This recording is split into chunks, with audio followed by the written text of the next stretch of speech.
Trump voter fraud probe creating a treasure trove for hackers, security experts say.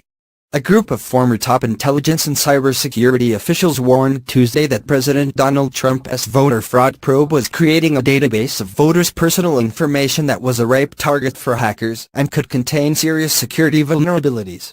Over the summer, Kansas Secretary of State Kris Kobach, the Republican who is leading the probe, sent a letter to election officials in all 50 states requesting all publicly available voter information, including, if possible, the last 4 digits of Social Security numbers. It is not entirely clear yet what the Commission plans to do with the information, but officials have expressed interest in comparing the voter information against various federal databases, such as a Department of Homeland Security list of non-citizens, to try to identify people who are on the rolls illegally. Experts are skeptical that that would be a reliable way to find voter fraud, which several studies have shown is not a widespread problem. Most of the signers of the brief were former Obama administration officials, including James Clapper, the former director of national intelligence. They filed the brief in a lawsuit against the Commission warning that compiling a vast set of personal information on all Americans was extremely dangerous and would create a treasure trove for hackers and likely be targeted by hostile nations. DHS has determined Russian hackers scanned voting systems in 21 states during the 2016 election. A database that contains large volumes of personally identifiable information is an extremely attractive target for cyber attacks. Hackers seek to exploit this type of information for a number of reasons, ranging from ordinary criminal profiteering, for example, to commit identity theft or to sell the information on the black market for others to commit identity theft, to intelligence collection by hostile nation-states or non-state actors. The bigger the database, the greater the payoff from a potential breach, they wrote in the brief. The Commission has not been consistent in saying how it plans to store the information. It initially said it would store the data on a secure Department of Defense server, but after that raised legal questions, it reversed course and said only the White House would handle the information and store the data.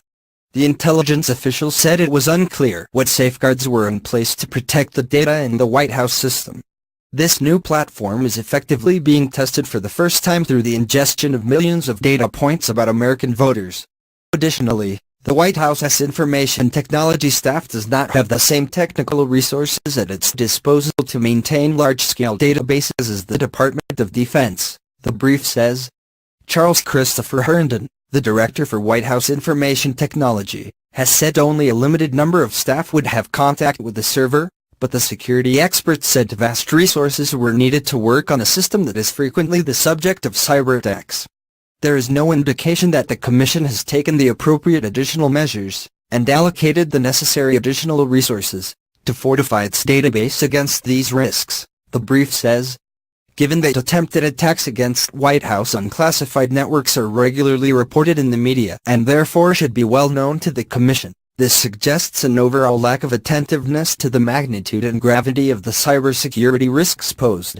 In addition to Clapper, the former officials who signed the brief included Andrew Gatto, a former senior director of cybersecurity policy at the White House from 2016 until 2017, Nancy Libyan, the chief privacy officer at the Department of Justice from 2009 until 2012, and Paul Rosenzweig, a former deputy assistant secretary for policy at DHS from 2006 to 2009.